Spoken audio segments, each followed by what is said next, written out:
बिस्मिल्लाहिर्रहमानिर्रहीम। अस्सलामु अलैकुम वरहमतुल्लाहि वबरकातुहू। आज बिल्कुल इत्मीनान से बैठने का मूड था, लेकिन एक फ़ोन आया और उसमें रोने की आवाज़ें आईं और फरियाद थी, बद्दुआ थी, यौम निजात, पता नहीं क्या क्या यार। इसलिए कि मेयर कराची वसीम अख्तर साहब, आपने 3 साल मुकम्मल होने जा रहे हैं और निज़ाम भी लिपेट में आ रहा है, ब्यूरोक्रेसी का राज होगा और 13 साल का बिगाड़ तकरीबन तैयार है। उसी की एक कहानी आज आपको सुनानी है। मेरे रिटायर मुलाजमीन, आज फायरमैन की बात नहीं कर रहा मैं सिटी वार्डन की बात नहीं कर रहा, जिनको आपने मसल के रखा और रमज़ान में काम कराया और 6,000 रुपये पर हेड उनको देना था अफ्तारी के नाम पर, वो आपने उनको नहीं दिया, लॉलीपॉप दिया। लेकिन ऐसा लगता है कि ये आपके लोग नहीं हैं। वो जो चूरन बेचते हो ना कि हमारे लोग हैं, हमने सेवरेज की लाइनें डाल दी, ये किया, उनको हम नहीं देख सकते हैं मरते हुए। तो ये मुलाजमीन जो हैं, ये आपके लोग नहीं हैं।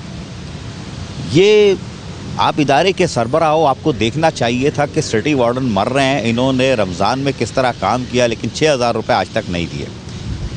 इनके अपग्रेडेशन नहीं होती, प्रमोशन नहीं होता, इनको यार तनख्वाहें काट लेते हो, है ना। सारे जुल्म जो है उनके ऊपर है जो काम कर रहे होते हैं। डॉक्टर्स, पैरामेडिकल स्टाफ चीख रहे हैं, फायरमैन चीख रहे हैं, चीखते रहो यार। मैं इनका मौजू ही नहीं बन रहा, आज तो ये बात ही नहीं करनी ना, आज मैं बात करूँगा। एक खातून का फ़ोन आया, वो रो रही थी, कह लेंगे अजीज़ भाई 3 साल पहले मेरे शौहर का इंतकाल हो गया और 10 साल पहले वो ऑन ड्यूटी थे जब हुआ और मसला उनके साथ। लेकिन ये कि वो परेशान है कि बेटी को वो पढ़ा रही हैं और मेडिकल की तालीम दिलवाने की कोशिश कर रही हैं, उनको अगले महीने फ़ीस भरनी है और जब शौहर सर पे ना हो तो क्या होता है। आप तो चीख रहो ना, पैसा नहीं है, पैसा नहीं है। आप मर्द हो के चीख रहो, कि पैसा नहीं है, और पैसा है मेरे साहब, पैसा है। मैं अभी उस तरफ आना नहीं चाह रहा, कल परसों मैं आपको उस तरफ लेके आऊँगा कि आपके पास कितने पैसे हैं और कितने आने चाहिए थे। 2, 4, 5 करोड़ की बात नहीं करूँगा, अरबों में जाऊँगा, ठीक है ना। सबकी तरफ जाऊंगा, डीएमसीज की भी तरफ जाऊंगा, लूट मार की तरफ भी जाऊंगा। लेकिन वो मर्द हो के आप चीख रहे हो और 300 अरब से 100 अरब पे आए, 100 अरब से 10 अरब पे आ गए। लेकिन वो बेवा खातून जो अपनी बच्ची को मेडिकल की तालीम दिलवाना चाह रही है, 3rd ईयर में है, वो उसको घर बिठाने जा रही है। ये वही हाल है जो KMDC में काबिल एहतराम असातिज़ा, प्रोफेसर्स और पैरामेडिकल स्टाफ वो मर रहे हैं, चीख रहे हैं। वो कहीं और जाके जॉब कर लेते तो शायद उनको अच्छे खासे पैसे मिलते, प्राइवेटली कुछ कर लेते तो इज़्ज़त भी मिलती माशरे में, ट्यूशन पढ़ाते तो मज़ीद इनकम बढ़ जाती। और जब सरकारी अफसर हो, कुछ हो, तो आप कहते हो दूसरा काम भी नहीं करना। तो इतनी इजाज़त तो दे दो उन पैरामेडिकल स्टाफ को, हमारी प्रोफेसर्स को KMDC की, कि वो फ्रेंच फ्राइज़ की बाहर ही चिप्स की दुकान लगा लें, जब कॉलेज से बाहर निकलें तो वहीं पे बेच के शाम 7-8 बजे चली जाएं, ताकि 200, 400, 500, 1000 रुपये का नोट लेके जाके अपने बच्चों को पाल लें। खैर, तो वो बेवा खातून जो है, वो अपनी बच्ची को जो 3rd ईयर में है, उसकी फ़ीस भरने के लिए परेशान है। आप कहोगे मेरा क्या वास्ता है यार, फ़ीस भरो नहीं भरो, निकालो बाहर करो, बेटी को पढ़ाने की ज़रूरत क्या है। जब बेवा भी हो और कोई आमदनी नहीं है तो क्या ज़रूरत है तुम्हें पढ़ाने की, है। तो आप मर्द हो के चीख रहे हो, वो बेवा खातून है। वो आपसे क्या मांग रही है? वो आपसे मांग रही है, मुझसे क्या मांग रही है? वो आपसे मांग रही है जो मैंने कल कहा था कि वो तबका जो मरे हुए लोग हैं मेरे, उनको आप पैसे नहीं दे रहे हो। 3 साल हो गए, कमोडेशन के पैसे, ग्रुप इंश्योरेंस, ये वो क्या अलम गलम होता है यार, इंग्लिश में होता है, मुझे क्या मालूम इंग्लिश में क्या बोलते हो। लेकिन जब एक आदमी 30-35 साल नौकरी करता है, रिटायर होता है, तो मैंने कल भी कहा था कि अपनी औलादों को, बेटियों को लेके बैठा हुआ होता है। आप भी औलाद वाले हो, खूबसूरत प्यारी प्यारी फरिश्ते जैसी बेटियाँ आपकी। अल्लाह ताला उनको ताकत, सेहत, तंदुरुस्ती दे और कामयाबी को मंजिल पे पहुँचाए। मैं बहैसियत मेयर बात कर रहा हूँ, एक बाप की हैसियत से आपका फ़र्ज़ है उनको और अच्छी तालीम दो और उनकी सेहत का, तंदुरुस्ती का ख्याल रखो। वैसे माँ का काम है और माँ कर रही है। तो अल्लाह ताला उस मेरी बेटियों को बहुत खुश खुर्रम आबाद रखे, उनका मुस्तक़बिल रोशन रखे। इसी तरह मैं दूसरी की बेटियों को भी चाहता हूँ कि उनके चेहरों पे मुस्कुराहट रहे, क्योंकि मैं खुद 2 बेटियों का बाप हूँ। अगर मेरा भी बेटा होता तो बोलता वो भी चोरमैन होगा, साल निकल जाएगा कहीं, है मेयर बना देता, माल पकड़ लेता, चेयरमैन मेरे पर कहीं लग जाता तो अच्छा खासा माल आया था, मेरी भी आंख पर सुधर जाती, बुढ़ापे में हम भी खाते रहते। लेकिन वो बेटा ही नहीं है, 2 बेटियाँ हैं। तो मैं भी चाहता हूँ कि दूसरी जो बेटियाँ हैं उनके चेहरे पे मुस्कुराहट रहे, और ख़ुसूसन मेरे वो लोग जो रिटायर हो गए हैं, उनके 3 साल से कमोडेशन है, ग्रुप इंश्योरेंस है, फला पैसे हैं, वो उनको नहीं मिल रहे हैं। पेंशन आपके यहाँ रिटायर होने के 2 साल बाद मिलती है, ये आपके दौर में हो रहा है, वरना मिल जाती थी। मैं आपके 3 साल के दौर में मैंने कोई केस ऐसा दिखाने की कोशिश नहीं की कि घर में क्या हो रहा है। मैं उस खातून के घर जाके उससे बात करके उसका चेहरा भी दिखा सकता था, उसकी 3rd ईयर की बेटी को भी सामने ला सकता था। वो आज तैयार है मेरे साथ बात करने को। वो इस हद तक फ़र्श पे आ चुकी है, फ़र्श पे नहीं ज़मीन पे थल्ले आ चुकी है कि वो रोने पीटने पे वो आमादा है कि मैं आपके माइक पे भी बोलूँगी, इस माशरे को जगाने के लिए मैं अपनी बेटी को भी सामने ले आऊँगी। यानी इस हद तक वो जा रही है। और इस हद तक 2 लोग फैमिलीज़ और हैं जो मुझसे रब्ता कर रहे हैं, और यकीन करो वो निकल जाएगा मुझसे, पढ़े लिखे लोग, चलो बोलता हूँ यार, प्रोफेसर टाइप के लोग हैं, वो भी बोल रहे हैं, डॉक्टर से भी बोल रहे हैं। कितनी अफसोस की बात है कि आपके 3 साल दौर में जब उनको पैसे नहीं मिले तो वो रो रहे हैं, चीख पुकार कर रहे हैं। अगर वो 3rd ईयर की लड़की तालीम छोड़ देती है तो उसका क्या बनेगा? उसका मकबरा भी नहीं बनेगा, इसलिए कि मकबरे के लिए भी पैसे नहीं हैं, उसके लिए मकबरे के लिए भी पैसे नहीं है, कब्र के लिए पैसे नहीं हैं। तो वो तो गई। उस बच्ची का क्या कसूर है जो पढ़ रही है?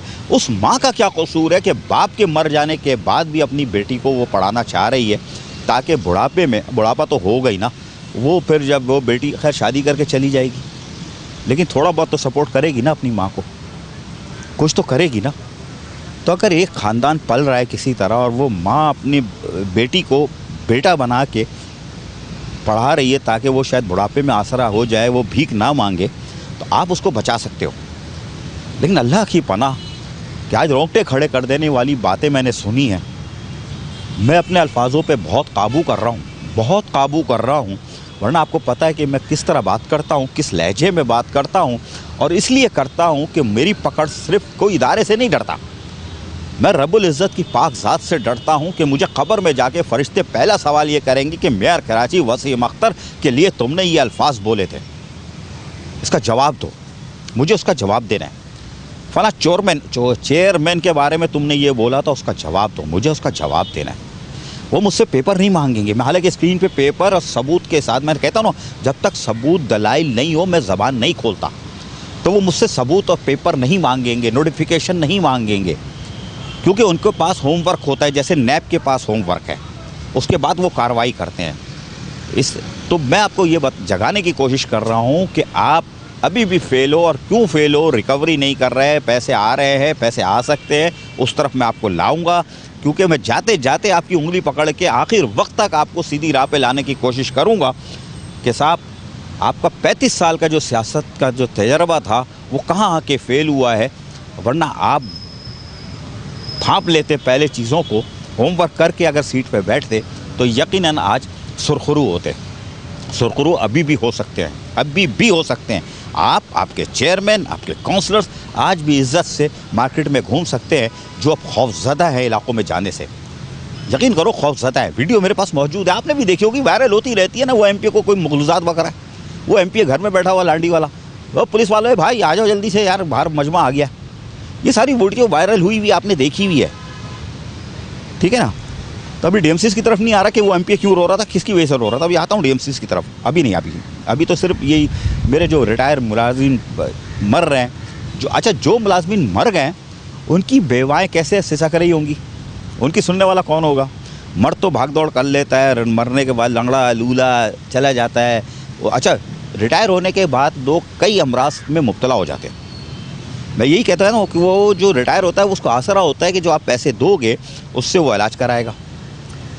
यहाँ जो कमाने वाले लोग हैं, ऑन ड्यूटी जो माल पैदा कर रहे हैं, वो बीमार हो रहे हैं, ब्लड प्रेशर, शुगर, पता नहीं क्या क्या उनको लगा हुआ है, माल भी कमा रहे हैं।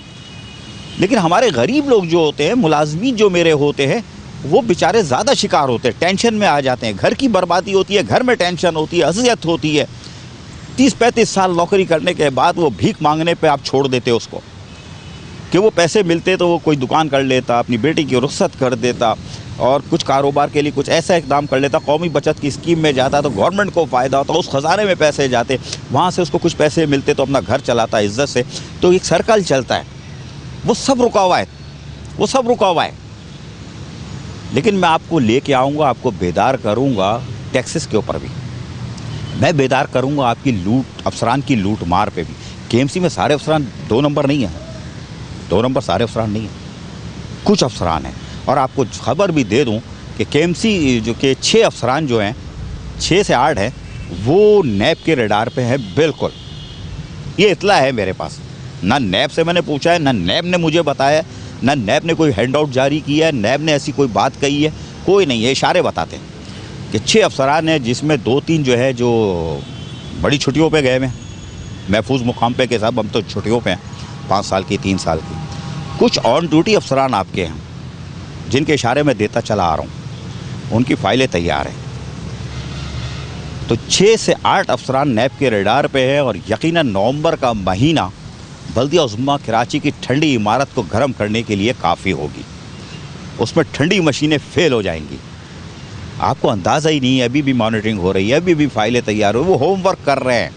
फिर जब आपसे चीज़ें मंगाते हैं, आप कहते हैं बेवकूफ़ के बच्चे हमसे चीज़ें मंगा रहे हैं, इसमें से चीज़ निकालेंगे। वो बेवकूफ़ के बच्चे नहीं हैं, वो पहले से होमवर्क करके रखते हैं, वो पहले से ग्राउंड बना के रखते हैं।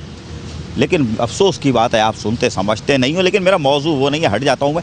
मेरे रिटायर मुलाजमीन हैं, तो अल्लाह के वास्ते अभी भी वक्त है, अपने आप को सुरखरू कर सकते हैं। मेयर कराची वसीम अख्तर, मेरे तमाम चेयरमैन, मेरे तमाम काउंसलर्स अपनी इज़्ज़त बचा सकते हैं, अपने MNA MPS की इज़्ज़त बचा सकते हैं कि वो अपने हलकों का दौरा कर सकते हैं। इलेक्शन मुहिम करीब आ रही है, उसके अंदर आप आराम से मूव कर सकते हो, वरना कैसे करोगे? ये आप सोचो, सियासी लोग आप हो, मैं नहीं हूँ, आप लोग हो, सोचो। मेरे रिटायर मुलाजमीन सिसक के मरते चले जा रहे हैं, उनको पैसे नहीं मिल रहे हैं। फायर ब्रिगेड के मर गए, यतीम बच्चे बेवाएँ बढ़ती जा रही है, बढ़ गए, मर गए, नहीं अभी नहीं आ रहा उस तरफ।